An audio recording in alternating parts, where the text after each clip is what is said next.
जो हूँ ये कहती हूँ कि एक मर्द पे एक खातून की अजारादारी नामंजूर, मेरा नारा ये है कि बिल्कुल भी मुझे मंजूर नहीं। मर्दों को भी कहा है कि वो एक से ज़्यादा थोड़ा सा हिम्मत पकड़े, डरे नहीं माशरे से, अपने घर की ख़वातीन से, अपने बच्चों से डरे नहीं, थोड़ा सा मर्द बने, हिम्मत अपने अंदर पैदा करें और जो है वो एक से ज़्यादा शादियां करें। अब मर्द एक शादी करके और जो है वो बिल्कुल जो है वो एक औरत के ही वो हो जाते हैं, तो और मर्द भी चाहता है कि एक से ज़्यादा बीवियां रखे। और अस्सलामुअलैकुम नाजरीन, मैं हूं ज़ैन सिद्दीकी, आप देख रहे हैं रंगे-नो चैनल। नाजरीन, इस वक्त में मेरे साथ एक सोशल एक्टिविस्ट मौजूद हैं। पिछले दिनों एक फ़ेसबुक पे वीडियो वायरल होती है और उसमें जो है ख़ातून जो है ये मशवरा देती हैं मर्दों को कि 4 शादियां जो है इस्लाम में करना जायज़ है एक मर्द के लिए और हमारे माशरे में जो है इसको आम होना चाहिए। तो इस वक्त मेरे साथ जो है सोशल एक्टिविस्ट मोहतरमा फ़रखंदा फ़िरोज़ साहिबा मौजूद है। इनसे हम गुफ्तगू करेंगे और पूछेंगे कि इनके जहन में ये ख्याल कैसे आया कि वो मर्दों को मशवरा दें कि वो 4 शादियाँ करें। अस्सलाम वालेकुम। वालेकुम अस्सलाम। अच्छा, क्या जहन में आया था आपके कि मर्दों को मशवरा दिया जाए कि 4 शादियाँ करें? जी हाँ, मैंने मर्दों को भी मशवरा दिया और साथ साथ ख़वातीन को भी मशवरा दिया, दोनों को ही दिया है। मैंने ख़वातीन से कहा है कि अपने आप जो है वो अपने शौहरों को इजाज़त दें कि वो एक से ज़्यादा शादियाँ करें, और मर्दों को भी कहा है कि वो एक से ज़्यादा थोड़ा सा हिम्मत पकड़ें, डरे नहीं माशरे से, अपने घर की ख़वातीन से, अपने बच्चों से डरे नहीं, थोड़ा सा मर्द बने, हिम्मत अपने अंदर पैदा करें और जो है वो एक से ज़्यादा शादियां करें। जी हाँ, मैंने वीडियो बनाई और उसका मकसद यही है क्योंकि मैं ख़वातीन के फ़ेवर में ही बात कर रही हूँ। लोग ये समझ रहे हैं कि शायद मैं ख़वातीन का फ़ेवर नहीं कर रही हूँ, मैं कोई ख़वातीन के ख़िलाफ़ मैंने बात कर दी है। असल में मैंने देखा है, मैं इसी माशरे में रहती हूँ, मैंने देखा है कि बड़ी जो बच्चियाँ हैं हमारे यहाँ, उनकी 19-20 साल में शादी हो जाती है और उसके बाद जो है वो अल्लाह ना करे और 25 साल में अगर वो बेवा हो जाती है और उसके साथ 2 या 4 बच्चे होते हैं, तो फिर उस ऐसी बच्ची, हम तो बच्ची कहते हैं 25 साल की, लेकिन वो एक खातून बन चुकी होती है,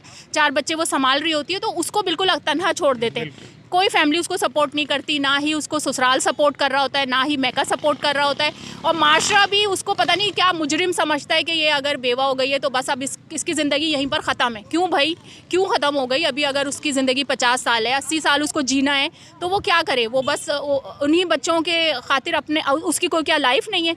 ठीक है, वो ज़ाहिर है अपने बच्चे तो पालेगी, लेकिन मैं ये कहती हूँ कि अल्लाह ताला ने जो सिस्टम बनाया है, अल्लाह ताला ने जो पैदा किया है, वो मर्द और औरत को एक साथ पैदा किया। हज़रत आदम के साथ हज़रत हव्वा को बनाया है। तो मेरा मकसद यही है कि हर किसी को साथी चाहिए होता है। अगर एक औरत बेवा हो गई है तो इसमें उसका कोई कसूर नहीं है, उसको जो है दोबारा से उसका निकाह किया जाए। फैमिली में देखें, हर फैमिली में ऐसी ख़वातीन मौजूद होती हैं, किसी फैमिली में 2 होती हैं, किसी में 4 होती हैं, किसी में 10-10 ख़वातीन भी ऐसी होती हैं जो कि बेवा और तलाक़ याफ्ता होती हैं। तो उनको इस माशरे का हिस्सा बनाया जाए, उनका निकाह दोबारा किया जाए, और ये स्टेप लेना होगा मर्दों को। ज़ाहिर है मर्द आगे बढ़ेंगे। अब मर्द एक शादी करके और जो है वो बिल्कुल जो है वो एक औरत के ही वो हो जाते हैं। तो मैं जो हूँ ये कहती हूँ कि एक मर्द पे एक खातून की अजारादारी नामंजूर, मेरा नारा ये है कि बिल्कुल भी मुझे मंजूर नहीं है कि एक मर्द पे एक औरत अजारादारी कायम कर ले और उसको जो है फिर जीने ही ना दे। देखें, मर्द को अल्लाह ताला ने जो है वो उसको ज़ाहिर है फितरत पे पैदा किया, और मर्द भी चाहता है कि एक से ज़्यादा बीवियां रखे। और आप जब अरब साइड पे जाएं, हम अरब साइड पे देखें, इस्लामी हवाला तो हम मुफ्ती तारिक मसूद से ही ले सकते हैं। ज़ाहिर है मैं इतनी मुफ्ती नहीं हूँ, ना ही मुझे कोई इतनी ज़्यादा मालूमात है, लेकिन जो भी माशरे का, मैं तो माशरे की हद तक बात करती हूँ ना, कि माशरे में जो मैं देख रही हूँ, जो कि यहाँ पर ख़वातीन हैं बेवा और तलाक़ याफ्ता, मैं उनका फ़ेवर करते हुए बात करती हूँ।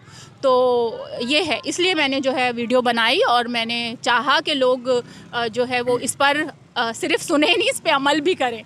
अच्छा, आपने तो माशाल्लाह बड़ा नेक जज्बा था और नेक ख्यालात थे। अल्लाह तमाम ख़वातीन के ऐसे ही अगर जज्बात हो जाएं तो माशरा सुधर भी सकता है। और इस पे कुछ उलमाए कराम फरमाते भी हैं और कहते भी हैं, ज़ाहिर है दीन ने भी ये इजाज़त दी है, लेकिन इसके ऊपर बहुत ज़्यादा जो ना तनकीद की गई आपके ऊपर। कुछ लोगों ने जैसे ट्रोलिंग भी करना शुरू कर देते हैं, तो उसके हवाले से आप क्या कहती हैं? मैंने तो 1-2 कमेंट्स देखे, उसके बाद मैंने कमेंट्स पढ़े ही नहीं। मुझे बहुत बुरा लग रहा था कि लोग मुझे बुरा भला कह रहे थे, और ज़ाहिर है मैं माँ भी हूँ, मेरे बच्चों को भी अच्छा नहीं लग रहा था। वो कह रहे थे अम्मी ये आप डिलीट कर दें। इसी तरह से मेरे भाइयों को ये बात अच्छी नहीं लगी, लेकिन जो है मैंने कहा कि कोई तो शुरुआत करेगा ना, कोई तो बोलेगा। अगर ठीक है, जो ख़वातीन मुझे बुरा भला बोल रही हैं बोलती रहें, लेकिन मुझे अपना एक पार्ट जो है माशरे में प्ले करना है। मुझे अपना जो मैंने देखती हूँ यहाँ पे माशरे में ऐसी बेबस ख़वातीन को जो तलाक़ याफ्ता और बेवा हैं और उनका कोई सहारा नहीं है, उनको कोई पूछता नहीं है, वो सिर्फ़ अपने बच्चों के लिए वक्फ़ हो जाती हैं, उनको जो है माशरे का हिस्सा ही नहीं रहने दिया जाता। मैंने कहा कोई नहीं बोल रहा उनके लिए, तो मुझे तो बोलना है। मैं तो ज़रूर बोलूँगी, चाहे मुझे लोग गालियाँ दें, चाहे मुझ पर बैड कमेंट्स करें, चाहे मुझे कुछ भी बोलें, लेकिन मुझे उनका साथ देना है और मैं साथ दे रही हूँ। अच्छा, ये भी वाज़े कर दें कि बहुत सारे मर्द जो है वो खुशफहमी में मुब्तला ना हो जाएं, बहुत से मर्द जो है वो अफोर्ड नहीं कर सकते, तो ये मैसेज जो है किन मर्दों के लिए आपकी तरफ से है? देखिए, निकाह की जो ज़्यादा इजाज़त मिली है मर्द हजरात को, तो यही कहा गया है कि इंसाफ कायम करें, इंसाफ के साथ। ऐसा नहीं कि एक दूसरी शादी करें तो पहली बीवी को नज़रअंदाज कर दें, नहीं, सबको इंसाफ के साथ लेके चलना है। तो अगर अफोर्ड कर सकते हैं वो, अगर वो संभाल सकते हैं 2 फैमिली तो 2 निकाह करें, 3 संभाल सकते हैं तो 3 निकाह करें, नहीं कर सकते तो सब्र करें और एक ही पे गुजारा करें। और मेरे ख्याल तो ये है कि माशरे में तकरीबन 10% ऐसे होंगे जो कि सपोर्ट नहीं कर सकते, लेकिन 90% ऐसे हैं माशाल्लाह से। ठीक है, महंगाई है, लेकिन उसके बावजूद भी 90% ऐसे हैं जो कि एक से ज़्यादा फैमिली सपोर्ट कर सकते हैं। तो वो करें, बिल्कुल दूसरा निकाह करें, और ऐसी बच्चियों को जो तलाक़ याफ्ता हैं, बेवा हैं, उनको सपोर्ट करें। अपनी फैमिली में सबसे पहले ढूंढें, सबसे पहले अपनी फैमिली में देखें कि इस तरह की कोई ख़वातीन है। ज़रूरी नहीं है वो छोटियों, अपनी उम्र से बड़ी से भी कर सकते हैं। जब हुज़ूर सल्लल्लाहु अलैहि वसल्लम अपने से 15 साल बड़ी खातून से कर सकते हैं, तो फिर हम क्यों नहीं? हम क्यों इस तरह से सोचते हैं कि हाँ, कोई मर्द हमेशा यही सोचता है कि मैं दूसरी शादी भी करूँगा तो अपनी उम्र से 15 साल छोटी से करूँगा, 15 साल बड़ी से कर लें, क्या हो गया? तो मैं ये कहना चाहती हूँ कि इस तरह फैमिली में जो है अगर मौजूद है इस तरह की ख़वातीन, तो बिल्कुल करें, फैमिली से ढूंढना। अच्छा, बहुत सारी जो ख़वातीन हैं या लड़कियां हैं वो इस वजह से भी घरों में बैठी हुई हैं कि उनके रिश्ते जो है नहीं हो पाते, इसलिए कि जनाब वो कहती हैं कि जी लड़का तालीम याफ्ता हो, अगर वो हाईली क्वालिफाइड हैं तो लड़के भी हाईली क्वालिफाइड हों, फिर घर भी देखते हैं और बहुत सारी चीज़ें बैरियर्स लगाते हैं। तो ये बैरियर्स कितने अहमियत के हामिल होते हैं आपकी नज़र में एक शादी के लिए, और क्या चीज़ देखनी चाहिए शादी के लिए? देखिए, बैरियर्स तो होंगे, जाहिर सी बात है। अगर एक लड़की जो है वो मास्टर्स है, उसकी मैट्रिक पास लड़के से तो शादी नहीं हो सकती ना, बैरियर्स तो होंगे। यानी कि ये तो जिस अगर मिडिल क्लास की लड़की है तो वो मिडिल क्लास ही फैमिली में जाएगी, अमीर है तो वो अमीर में ही उसकी की जाएगी। तो ये तो उसके साथ जुल्म और ज़्यादती, मैं दूसरी शादी करने के लिए कह रही हूँ, दूसरी उसके साथ जुल्म और ज़्यादती करने के लिए नहीं कह रही हूँ कि वो एक अच्छी फैमिली से निकल के फिर ये है कि ज़ाहिर है शादी तो है ही, एक कॉम्प्रोमाइज़ का नाम है, सब्र का नाम है, तो बस कॉम्प्रोमाइज़ करें। 2 सवाल मेरे और हैं। एक तो ये है कि ख़वातीन जो है वो बर्दाश्त नहीं कर पाती, उनमें बर्दाश्त नहीं है, तो इसके हवाले से आप क्या कहेंगे? सबसे बड़ा दूसरी शादी के लिए मसला ये है, हमारे कानून ने भी ख़वातीन को इस हवाले से बेनिफिट दिया है कि जनाब वो अगर दूसरी शादी करेंगे बिला इजाज़त तो गिरफ़्तार हो जाएंगे। इस हवाले से आप क्या कहेंगे? जी, तभी तो मैं कह रही हूँ कि ख़वातीन अपना दिल बड़ा करें, बर्दाश्त करें थोड़ा सा और इजाज़त दें। मैंने तो यही तो कहा है, मैं ये थोड़ी कह रही हूँ अल्लाह ना करे वो फैमिली, अल्लाह ना करे टूट जाए। भाई उसको कायम रखें, ज़ाहिर है वो बुनियाद है, मियाँ बीवी में मोहब्बत है, बच्चे हैं, उसको कायम रखें और वो बीवियाँ इजाज़त दें, खुश दिली से इजाज़त दें और बर्दाश्त करना सीखें, कॉम्प्रोमाइज़ करना सीखें और माशरे को देखते हुए अपने आप को मोल्ड करें, अपने आप को तब्दील करें। देखें, हर फैमिली में इस तरह की लड़कियां मौजूद हैं। अल्लाह ना करे उनकी बहन के साथ ऐसा हो सकता है, उनकी अपनी बेटी के साथ इस तरह से हो सकता है, इस तरह के मसाइल का सामना हो सकता है।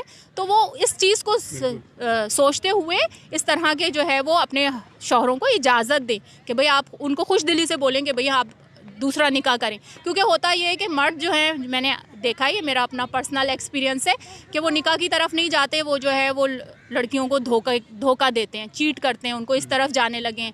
तो भाई आप धोखा ना दें, जो अल्लाह की जो हुदूद है ना उनको कायम रखें, उसको कायम रखते हुए जो है जो इजाज़त मिली हुई है ना उसी के अंदर चलें। जो शरीयत ने बहैसियत मुसलमान हमें इजाज़त दी है वो काम करें, क्योंकि आगे हमें मरना भी है, ख़बर में भी जाना है, जवाब भी देना है, अल्लाह के सामने खड़े भी होना है। तो कम से कम सुरखरू तो हो ना हम, ना कि यहाँ पे ख़वातीन को चीट करके और जो है फिर क्या मुंह लेके जाएंगे अल्लाह ताला के सामने। तो उसका ख्याल रखें कि उसने हमें क्या किया, उसने हमें निकाह का पाबंद बनाया है, तो हम निकाह की तरफ जाएं। तो मैं यही कहती हूँ, निकाह को आसान करें, निकाह को जो है वो मुश्किल ना बनाएं। आजकल तो पहले ही निकाह इतना मुश्किल बना दिया गया है, इतनी ज़्यादा मैं देख रही हूँ कि उसमें अजीब-व-गरीब चीज़ें रस्म में शामिल करते चले जा रहे हैं। मेहंदी, माइयो तो वो तो था ही था, पता नहीं ब्राइडल शॉवर तो क़वाली नाइट तो ढोलकी तो रत जगह तो पता नहीं क्या-क्या। तो भाई मेरा मकसद सिर्फ ये है कि निकाह की तरफ जाएं, निकाह को आसान बनाएं, सादगी लाएं अपनी ज़िंदगियों में, सादा सा निकाह करें, 10 अफराद आएँ, निकाह करें, मस्जिद में निकाह हो, रुखसती हो, बस ज़्यादा वलीमा खिला दे भाई दूल्हा, इससे ज़्यादा कुछ नहीं होना चाहिए। अच्छा, आखिर में मैं एक सवाल आपसे और ये करूँगा कि जो लोग फेसबुक के मुफ्ती बन जाते हैं, हो सकता है इस वीडियो के ऊपर भी बहुत से लोग तनकीद करें, बहरहाल ये है कि तनकीद उनका काम है, हमें अपना काम करना है। तो मैं ये पूछना चाहता हूँ कि आम ज़िंदगी में वो लोग जो है वो कुछ कर रहे होते हैं जो इस्लाम में मना होता है, लेकिन फ़ेसबुक पर आकर जो है वो ज़रूर मुफ्ती बनते हैं, तो उन लोगों के लिए क्या पैगाम देंगे आप? मैं तो किसी को नहीं देखती कोई क्या कह रहा है, कौन मुफ्ती बन चुका है या क्या है क्या नहीं। देखिए जो इस तरह के जो है 4 निकाह के मसाइल हैं, वाकई वो मुफ्तियानी कराम जो वाकई में हैं, जैसे कि हाँ मौलाना तारिक मसूद हैं, वो बोलते हैं इस पर। वैसे ज़्यादातर मुफ्ती कराम भी नहीं बोलते इस मौजू पर, लेकिन मौलाना तारिक मसूद बोलते हैं इस मौजू पर, उनकी बहुत सारी वीडियोस मौजूद हैं, तो उनसे जो है वो इस हवाले से बात की जा सकती है। मैं तो सिर्फ जो माशरे में जो हो रहा है ना, जो माशरे में जो एक कमी जो मैंने महसूस की है, जो इस तरह की ख़वातीन जो हैं वो जो है मजबूर हैं, तो वो मैंने देखा है और मैं उसी पर बात कर रही हूँ। चलें, बहुत बहुत शुक्रिया नाज़रीन, आपने इनकी गुफ्तगू सुनी, बहुत ज़बरदस्त गुफ्तगू की है और फ़िक्र अंगेज़ गुफ्तगू है। तमाम मर्दों को सोचना और समझना चाहिए और उन ख़वातीन को भी फ़िक्र करनी चाहिए, वो अपनी ख़वातीन बहनों की जो माशरे में परेशान हाली का शिकार हैं और मुश्किलात का शिकार हैं। इसी के साथ अपने मेज़बान ज़ैन सिद्दीकी को इजाज़त दीजिए। चलते चलते आपसे दरख्वास्त करूँगा कि रंगे नौ को सब्सक्राइब नहीं किया तो इसे सब्सक्राइब कीजिए, वीडियो को लाइक कीजिए, शेयर कीजिए, अपना और अपने अतराफ़ के लोगों का बहुत ज़्यादा ख्याल रखिएगा। इजाज़त दीजिए, अल्लाह हाफ़िज़।